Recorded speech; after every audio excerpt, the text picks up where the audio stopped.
Hello, guys. Nicholas Canby here, the People's Champ, answering your questions. Today's question was regarding pre-competition strategy. There's always strategy where you're in the competition, maybe a few days out from competition, but we're going to focus on where I think the strategy is the most effective, the most important, which is when you're planning on the actual contest. How you're going to prep for your training in order to maximize the points and maximize the results of the contest. So I'm going to give you some helpful suggestions, questions you should ask yourself when making your plan. However, I can't tell you what to do because we sit in different circumstances, different weight classes, different levels of competition. However, I'm going to give you some questions you should ask yourself in order to really plan to succeed. Usually strongman contests are won and lost in preparation. So the goal is in any good plan is to make a plan not only where you're working hard, but you're peaking at the right time, peaking at the time of the contest, but not as a just like not you're not peaking just as a competitor, but as a person as well.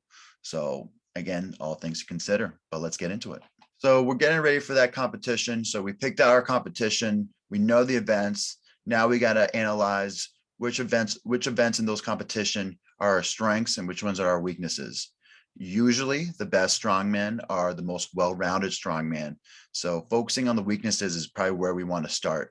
So if that weakness is like a static event, we might want to prioritize that event by doubling it up during our week or doubling up the volume or increasing the frequency in order to bring up that static event up.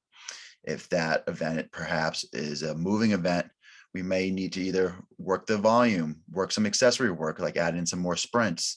The technique of the actual implement or event might need to be enhanced. You might need to pick up the implement in a different way or find a more efficient way to carry that implement. But also, I think something that goes unconsidered is when you're programming is the actual weight of your training. Usually, a lot of times on moving events, as well, that people will usually do contest weight more often than they should. Again, the goal was always to peak. And I found some best results when it comes to move events when I tone down the weight. So maybe only work up to 80–90% in training, but all those runs are super fast.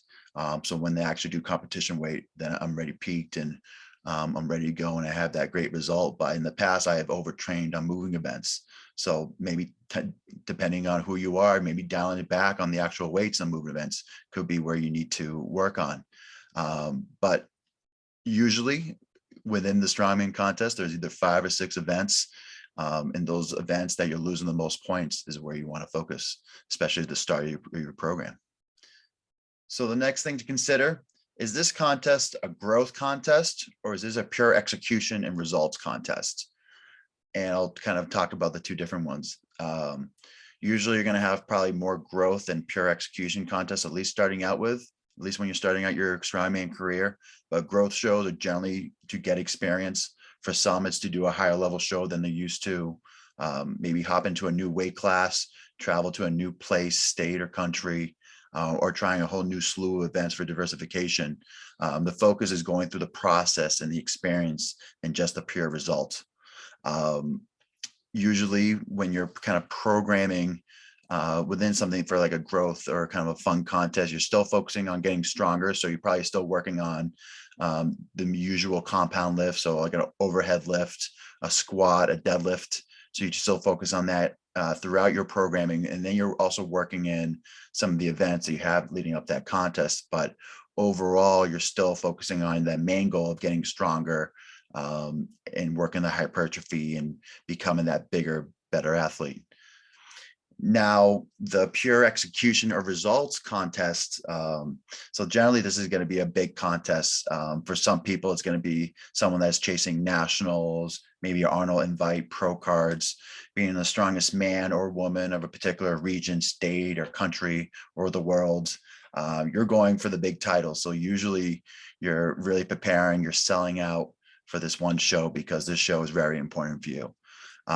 So this one, you're going to have to really narrow down and really focus on the preparation programming when it comes to pure execution. Your focus should be on the exercise and training that will directly impact your events come day. So every training day is important. So you're not going off program doing 1 rep maxes. You're not doing events that are not in those contests.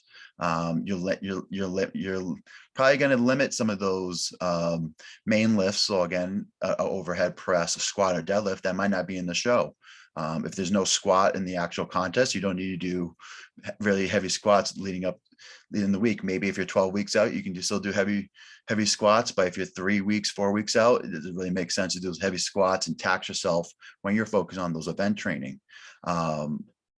There's also items in terms of you really got to consider, again, you're focused on pure results. So if this is a really established contest, do you know the competitors that you're competing against, how successful they are, what their strengths and weaknesses are? But usually if you're competing against guys maybe better than you, or maybe you're looking to kind of trump those guys because this is going to be your year, you usually got to beat them in an event that they're best at. So for instance, you got to either beat them, let's just say that guy's really good at stones, yoke, and deadlifts. You're gonna have, if you're gonna win that show, usually you're gonna if it's 5 events, you're gonna have to beat that guy 3 out of 5 events. So for instance, you might be equivalent to him in 2 other events, but you're gonna have to beat him somewhere in those three events he's really good at. So you're gonna have to maybe choose your programming around those events. Usually I don't think that's a great task or a great challenge, actually, or a smart challenge to really focus your training around one person. However, usually if that event is where you lose a lot of points, that could be a good place to really focus on.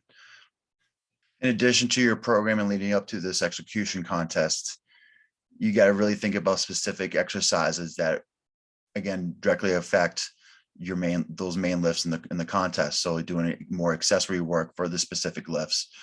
For instance, if that's a yoke, and doing other workouts around that. If it's a lighter yoke, if it's, for instance, belt squats, generally getting the hips stronger, or other accessory works that directly going to affect your result within that event. I think that's something that you got to incorporate and think about.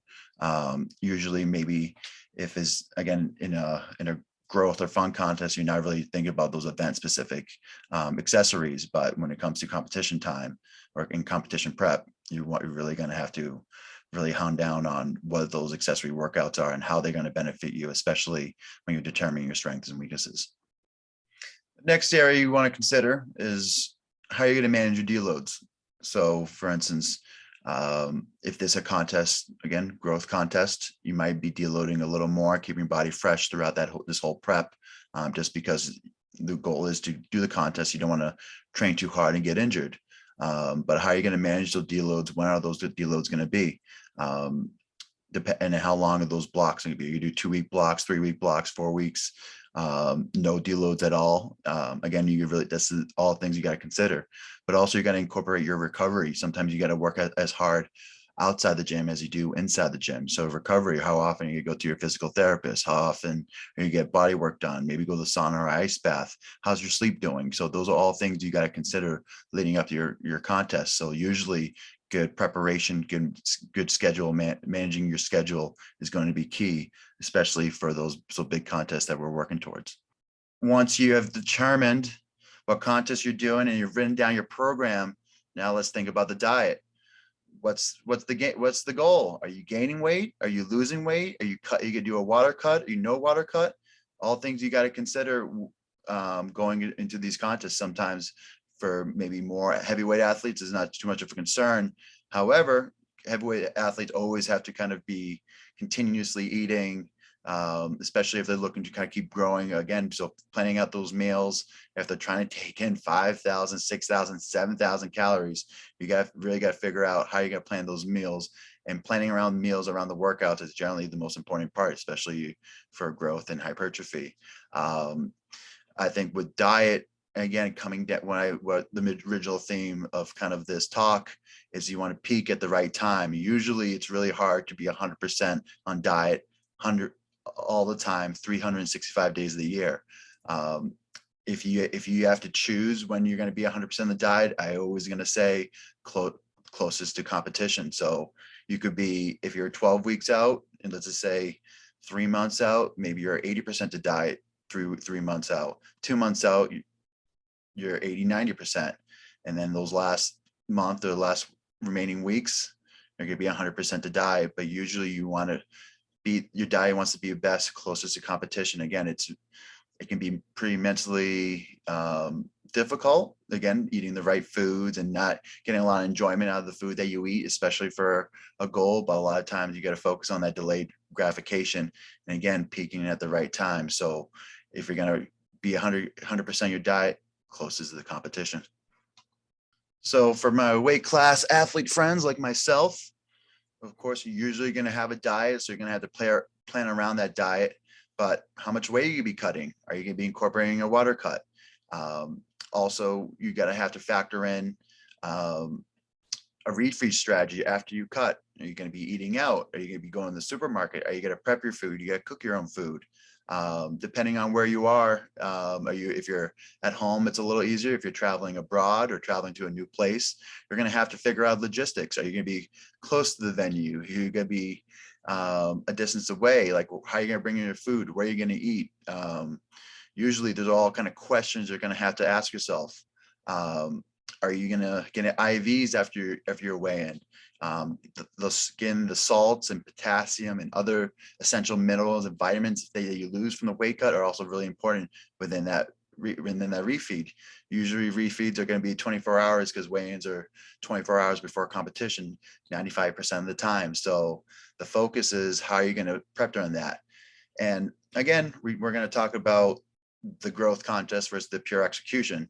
If this is a growth and fun contest and you go abroad, yeah, you might be eating out, you might be sightseeing before, because again, you're looking at the overall experience, not necessarily on the pure result. You're looking to kind of enjoy yourself.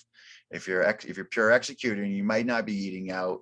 You might not be hanging out with your friends right before the contest. You might be in your hotel room, focus on the meals that you need to eat, doing walks after your meal, so you're hungry for that next meal. Really focusing on not going sightseeing because you're there for the contest. So you can go sightsee after the contest and celebrate your win. But prior to the contest, you're really going to have to really focus on what you need to do in order to get your body prepared for game time. So those are all items, questions to ask yourself, things to consider while building your plan. Contests are won and lost in preparation, so don't you forget that. And the last thing I want to add some details on is about peaking as a competitor. When I say peaking properly, so not only as a competitor, but also as a person right before the competition, we want to be able to kind of take on any kind of stressors that come into our life and mitigate those stresses right before the competition. Usually going to the competition, you want to be cool, calm, and collected, relaxed, so you can perform the best. So being able to kind of take on things in your personal life, in your businesses, and being able to handle that efficiently so you can, again, focus on the goal at hand. So sometimes that takes a little added preparation in order to handle those stressors and mitigate those items. And sometimes you're going to have to get those things done ahead of time or focus on and prepping when you're going to get those items done after the competition. But again, preparation is going to be key. So this video, again, was a fan question. I'll probably do another question and talk about like mentality and maybe strategy like 2 or 3 days out from a competition. But if you liked what you heard and you want to hear some other stories or some other items or questions that you want me to talk on, make sure you put in the comments below. Don't forget to like and subscribe the video. Put the notification bell on so you know when my new videos come out. And until next time, stay strong.